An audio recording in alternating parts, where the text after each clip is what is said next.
शांति।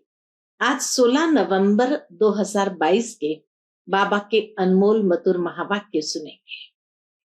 आज की मुरली में बाबा ने बच्चों को सावधान किया है कि बच्चे कोई भी देहधारी को याद नहीं करना है। कोई भी देहधारी मुक्ति जीवन मुक्ति का वर्षा नहीं दे सकते हैं, गति सदगति नहीं कर सकते हैं। इसीलिए बाबा कहे ये माया की चाल को समझना है। माया अपनी ओर घिसटने के लिए पुराने देह के संबंधों को याद दिलाती है और फिर धीरे धीरे उनके तरफ आकर्षित होते हैं। तो बाबा कहे नष्टो मोहा नहीं बन सकते हैं और फिर माया अपनी ओर खींच कर ले जाती है। दैहिक प्यार में बुद्धि को फंसा देती है।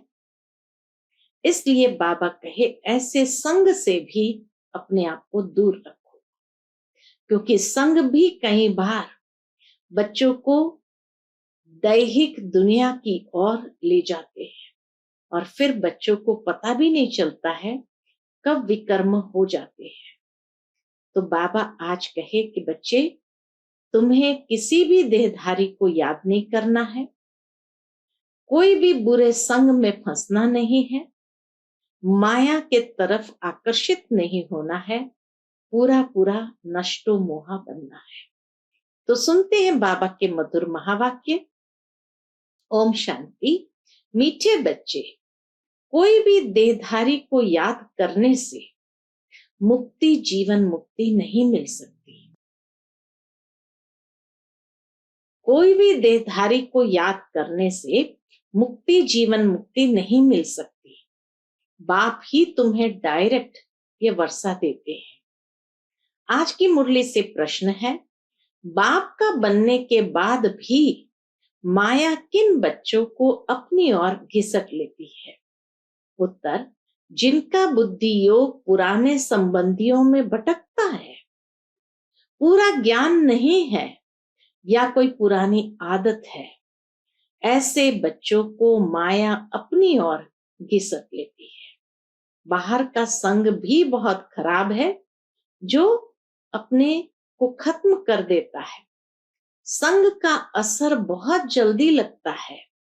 इसलिए बाबा कहते हैं बच्चे, एक बाप के साथ बुद्धि योग रखो, बाप को ही फॉलो करो, कोई भी देहधारी में प्यार नहीं रखो। आज की मुरली से पहले गीत बजा है, तुम्हें पाके हमने जहान पा लिया, जमीन तो क्या आसमान पा लिया। ओम शांति। मीठे मीठे बच्चे जानते हैं कि अभी बेहद के बाप से हमें वर्षा मिल रहा है। ये बहुत समझने की बात है। कहावत है, परम पिता परमात्मा सभी धर्म स्थापकों को भेज देते हैं अपना अपना धर्म स्थापन करने के लिए। दुनिया के लोग यही समझते हैं कि परम पिता परमात्मा सभी धर्म स्थापकों को भेज देते हैं अपना अपना धर्म स्थापन करने के लिए, तो वह आकर धर्म स्थापन करते हैं। ऐसे नहीं कि वह कोई को वर्षा देते हैं, वो धर्म स्थापन करते हैं, वर्षा नहीं देते हैं। नहीं, वर्षे की बात ही नहीं निकलती। वर्षा देने वाला एक बाप है। क्यों क्राइस्ट या बुद्ध जो है वर्षा नहीं दे सकते हैं? तो बाबा उसका कारण बहुत सुंदर बताता कि क्राइस्ट की आत्मा कोई सभी का बाप थोड़ी है जो वर्षा देंगी। वह तो क्रिश्चियन का भी बाप नहीं जो वर्षा देवे। भला वह कौन सा वर्षा देंगे? प्रश्न उठता है। और वर्षा किसको देंगे? वह तो धर्म स्थापन करने आते हैं। उनके पीछे दूसरे क्रिश्चियन धर्म की आत्माएं आती जाती है। वर्षे की बात ही नहीं। बाप से वर्षा लेना होता है। समझो, इब्राहिम, बुद्ध, क्राइस्ट आदि आए, उन्होंने क्या किया? किसको वर्षा दिया? नहीं, बाबा कहे वो किसी को वर्षा नहीं देते। वर्षा देना बाप का ही काम है। वह तो खुद आते हैं। आत्माएं आती जाती, वृद्धि को पाती रहती है। वर्षा हमेशा क्रिएटर से मिलता है। क्रिएटर एक है, लौकिक बाप, दूसरा है पारलौकिक बाप। यह धारण करने की बातें हैं। धारणा भी उन्हों को होगी, बाबा कहे धारणा भी उन्हों को होगी जो औरों को दान करते होंगे। अभी बेहद का बाप सब बच्चों को वर्षा देने आए हैं। बेहद का बाप ही बच्चों को बेहद का वर्षा देते हैं। क्रिश्चियन, इस्लामी, बौद्धि आदि सबका बाप एक है। सब गॉड फादर कहते हैं। क्राइस्ट ने भी कहा है गॉड फादर। फादर को कभी भूलते नहीं हैं। गॉड फादर एक ही निराकार को कहा जाता है। सब निराकार आत्माओं का बाप एक ही है। धर्म स्थापक का भी वह निराकार एक बाप है। उनसे ही वर्षा मिलता है। सब गॉड फादर कहकर पुकारते हैं। एक भारत ही है जिसमें कहते हैं ईश्वर सर्वव्यापी है। भारत से ही और सभी सर्वव्यापी कहना सीखे हैं। भारत वालों ने कहा तो बाबा कहे, फिर धीरे धीरे दुनिया वालों ने भी सर्वव्यापी कहना सीखा है। अगर ईश्वर सर्वव्यापी है, फिर ईश्वर को याद क्यों करते हो? साधु लोग साधना अथवा प्रार्थना किसकी करते हैं? बाप तो पूछेंगे ना। क्रिएटर सबका एक है, वही पतित पावन है। सतयुग में सभी पावन ही होते हैं, फिर पतित कैसे बनते हैं? लिखा हुआ है देवताएं ही वाम मार्ग में जाते हैं। अब फिर पावन दुनिया बन रही है। द्वापर आदि से पतित दुनिया शुरू होती है। ईश्वरीय राज्य और आसुरी राज्य आधा आधा है। भारत की ही बात है। रावण को भारत में ही जलाते हैं। तो बाबा ने समझाया है, और धर्म स्थापक किसको भी वर्षा नहीं देते हैं। बाकी धर्म स्थापन करते हैं, इसलिए उनको याद करते हैं। बाकी क्राइस्ट को, ब्रह्मा को, विष्णु को व शंकर को याद करने अथवा उनकी प्रार्थना करने से वह कुछ भी नहीं दे सकते। देने वाला बाप ही है। उनको सन्मुख आना पड़ता है। श्री कृष्ण में परमात्मा आते हैं, ऐसा कोई भी मानते नहीं। श्री कृष्ण में परमात्मा आते हैं, ऐसा कोई भी मानते नहीं। बाप कहते हैं, मैं तुम आत्माओं को वर्षा देने एक ही टाइम पर आता हूं। वर्षा बाप बच्चों को देते हैं। बाबा दो को ही कहा जाता है, एक शरीर का बाबा, दूसरा आत्माओं का बाबा। और कोई बाबा हो नहीं सकता। तुमको इस बाबा अर्थात प्रजापिता ब्रह्मा से वर्षा मिल नहीं सकता। ब्रह्मा बाबा भी वर्षा दे नहीं सकता। वर्षा एक शिव बाबा से मिलता है। ब्रह्मा भी वर्षा उनसे लेते हैं। वह सर्व के सदगति दाता है, सर्व के मुक्ति जीवन मुक्ति दाता है। इसलिए पहले पहले कोई को भी बाप का परिचय देना पड़े। भल कोई बुजुर्ग को भी बाबा व पिताजी कह देते हैं, परंतु बाप है नहीं।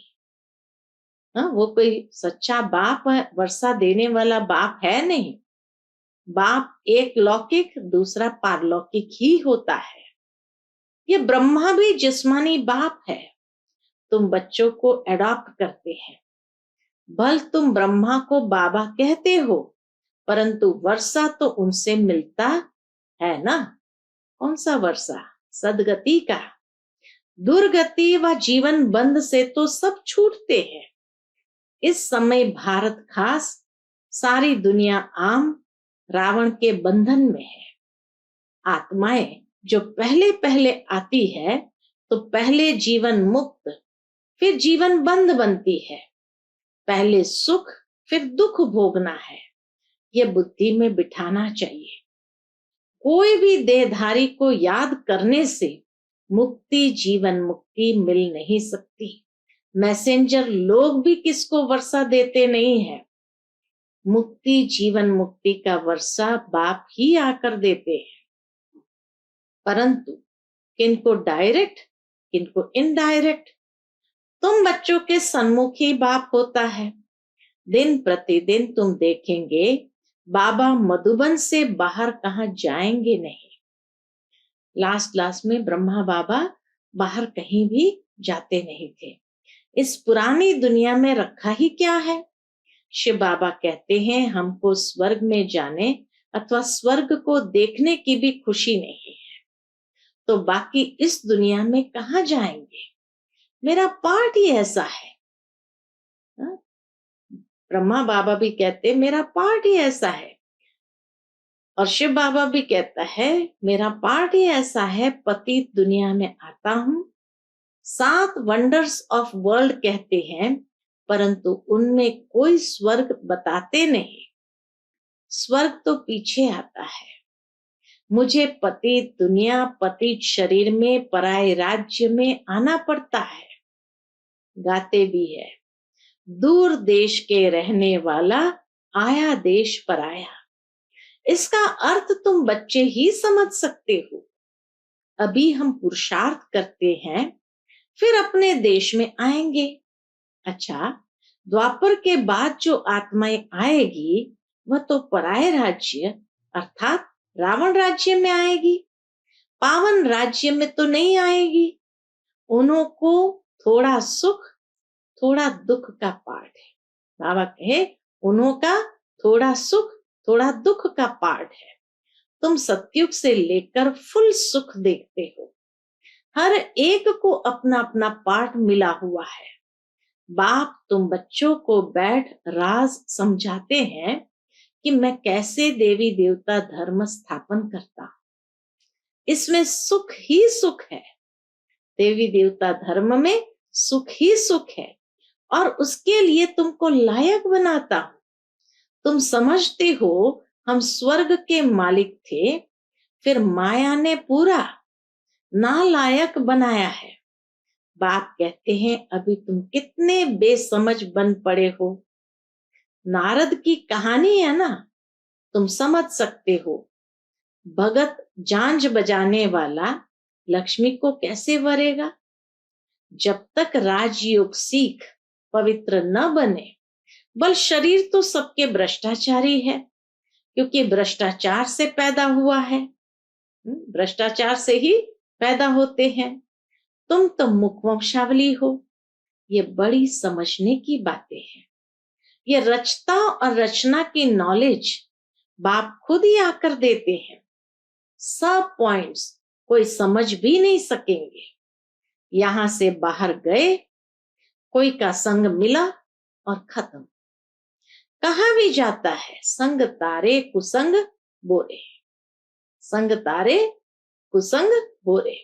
बल यहां भी बैठे हैं, मधुबन में भी बैठे हैं, परंतु पूरा बुद्धि योग नहीं है, ज्ञान नहीं है, तो संग दोष में गिर पड़ते हैं। कोई भी किसी में आदत है तो उनका संग करने से वह असर झट पड़ जाता है। यहाँ है बाबा का संग। फिर जो बाप को फॉलो कर औरों का भी उद्धार करते हैं, वही ऊंच पद पाते हैं। कई नए नए बच्चे कहते हैं बाबा हम नौकरी आदि छोड़ इस सर्विस में लग जाएं। पूछते बाबा। बाबा कहते हैं आगे चल माया नाक से ऐसे पकड़ेगी जो बात मत पूछो। अनुभव कहता है ऐसे बहुतों ने छोड़ा फिर चले गए। ईश्वरीय जन्म तो लिया, फिर माया ने घिसट लिया। बड़े अच्छे अच्छे बच्चों को माया एक गुस्सा लगाए बेहोश कर देती है। जिनका बुद्धि योग बाहर भटकता रहता है पुराने संबंधियों आदि में, इसलिए बाबा कहते हैं देहधारियों से बुद्धि योग जास्ती मत रखो। इस बाबा से भी भल तुम्हारा कितना भी प्यार है, ब्रह्मा बाबा से भी बाबा कहे भल तुम्हारा कितना भी प्यार है, तो भी इनसे बुद्धि योग मत लगाओ। कितनी सूक्ष्म बात है। जब शिव बाबा कहते ब्रह्मा बाबा से भी बुद्धि योग नहीं लगाओ, तो बाकी तो कोई देहधारी से हमें बुद्धि योग लगाना ही नहीं है। बाप को याद नहीं करेंगे तो विकर्म विनाश नहीं होंगे। कोई भी शरीरधारी में प्यार मत रखो। सत्संगों में सब शरीरधारी ही सुनाते हैं। कोई महात्मा का नाम लेते हैं, ऐसे थोड़ी कहते हैं कि परम पिता परमात्मा शिव हमको पढ़ाते हैं। बाप बैठ बच्चों को समझाते हैं। इस रचना का चैतन्य बीज मैं हूं। मुझे सारे झाड़ की नॉलेज है। वह तो जड़ बीज है। चैतन्य होता तो सुनाता। मुझ बीज में जरूर झाड़ के आदि मध्य अंत की नॉलेज होंगी। यह है बेहद की बात। यह है बेहद की बात। इस समय तमो प्रधान राज्य है, तो उसका बपका जरूर होगा। कितने बड़े बड़े नाम रखाते हैं, ज्ञानेश्वर, गंगेश्वर आनंद, लेकिन आनंद तो कोई को मिल नहीं सकता। सन्यासी खुद कहते हैं सुख काग विष्टा समान है, लेकिन स्वर्ग का नाम भूलते नहीं है। कहते हैं फलाना स्वर्ग पधारा, फिर पितरों को बुलाते हैं। आत्मा कोई में प्रवेश कर बोलती है, परंतु आत्मा कैसे आती है कोई नहीं जानते। शरीर दूसरे का है, खाएगी भी उनकी आत्मा, उनके पेट में पड़ेगा। हाँ, बाकी वासना वह लेती है। शिव बाबा तो है ही अभोक्ता, कुछ खाते नहीं। मम्मा की आत्मा आती है तो खाती है, पितृ भी आते हैं तो खाते हैं। यह बातें समझने की है। बाबा कहे ये सूक्ष्म बातें समझने की है कि खाना माना उसकी वासना लेना। तो सिवाय एक के किसको बाबा नहीं कहा जाता। इनसे क्या वर्षा मिल सकता, कुछ नहीं मिल सकेगा। क्राइस्ट ने वर्षा दिया है क्या? उन्होंने तो लड़ाई कर राजाई स्थापन की है। क्रिश्चियन लोगों ने लड़ाई की। जब धन की वृद्धि हो, धन इकट्ठा हो, तब राजाई चल सके। ऐसे थोड़ी है कि क्रिश्चियन ने राजाई दी। राजाई अपने पुरुषार्थ से ड्रामा प्लान अनुसार मिलती है। राजाई अपने पुरुषार्थ से ड्रामा प्लान अनुसार मिलती है, ऐसे कहेंगे। बाकी मनुष्य किसको कुछ भी दे नहीं सकते। अगर देते तो अल्पकाल का सुख।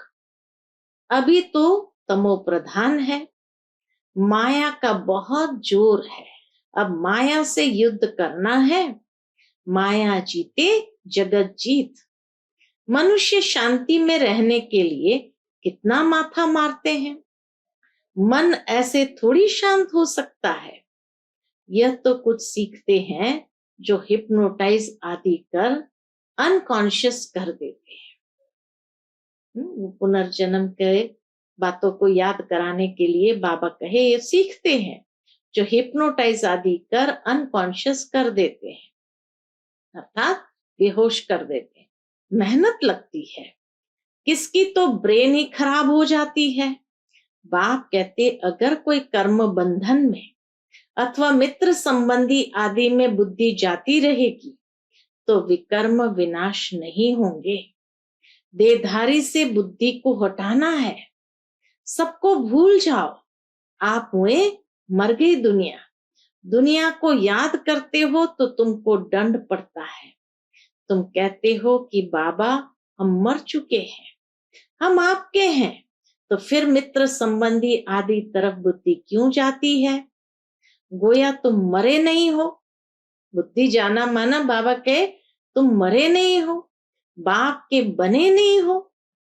बहुत है जिनको रात दिन कर्म बंधन का ही चिंतन रहता है।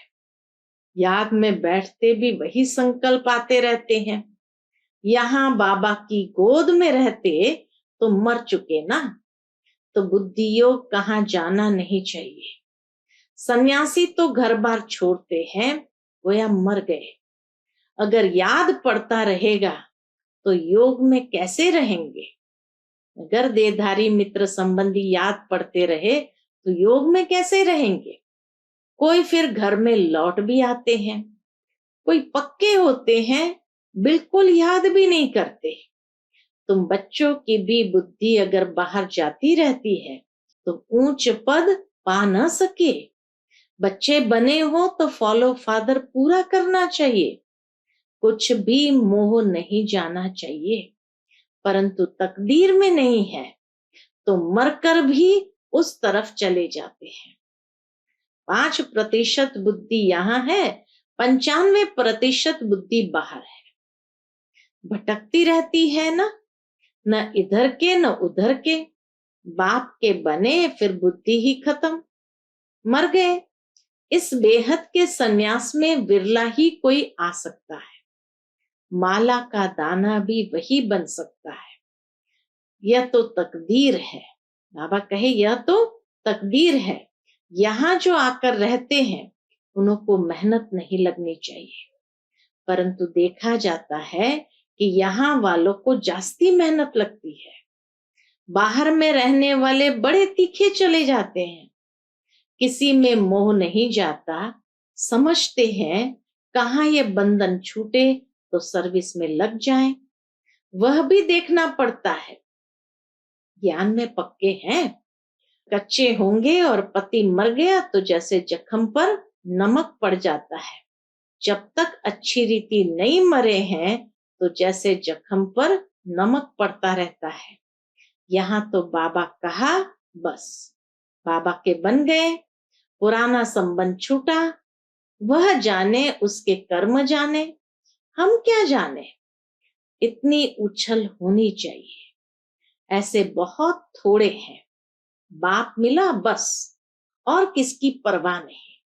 इतनी हिम्मत चाहिए, सच्ची दिल हो, श्रीमत पर चलता रहे तो कोई भी रोक नहीं सकते हैं।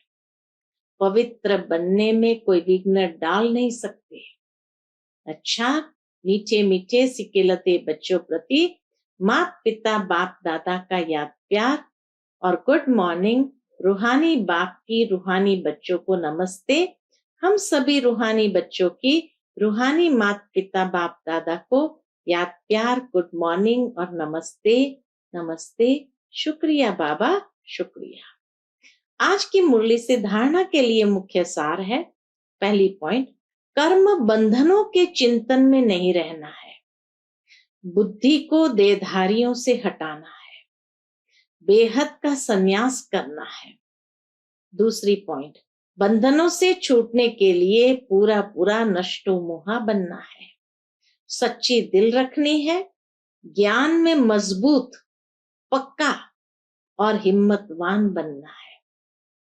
आज का बाप दादा का मधुर वरदान हम बच्चों के प्रति है। बाप के साथ का अनुभव कर मेहनत को मोहब्बत में बदलने वाले परमात्मा स्नेही भव। बाप के साथ का अनुभव कर मेहनत को मोहब्बत में बदलने वाले परमात्मा स्नेही भव। बाप दादा बच्चों को अपने स्नेह और सहयोग की गोद में बिठाकर मंजिल पर ले जा रहे हैं। बाप दादा बच्चों को अपने स्नेह और सहयोग की गोदी में बिठाकर मंजिल पर ले जा रहे हैं। आप बच्चे सिर्फ परमात्मा स्नेही बन गोद में समाये रहो तो मेहनत मोहब्बत में बदल जाएगी। लवलीन हो हर कार्य करो, बाप दादा हर समय सर्व संबंधों से आपके साथ है। सेवा में साथी है और स्थिति में साथ है। सर्व संबंधों से साथ निभाने की ऑफर करते हैं। आप सिर्फ परमात्मा स्नेही बनो और जैसा समय वैसा संबंध के साथ रहो तो अकेलापन फील नहीं होगा। आज का स्लोगन है, स्व उन्नति और सेवा का बैलेंस ही सफलता का साधन है। स्व उन्नति और सेवा का बैलेंस ही सफलता का साधन है। अच्छा, ओम शांति।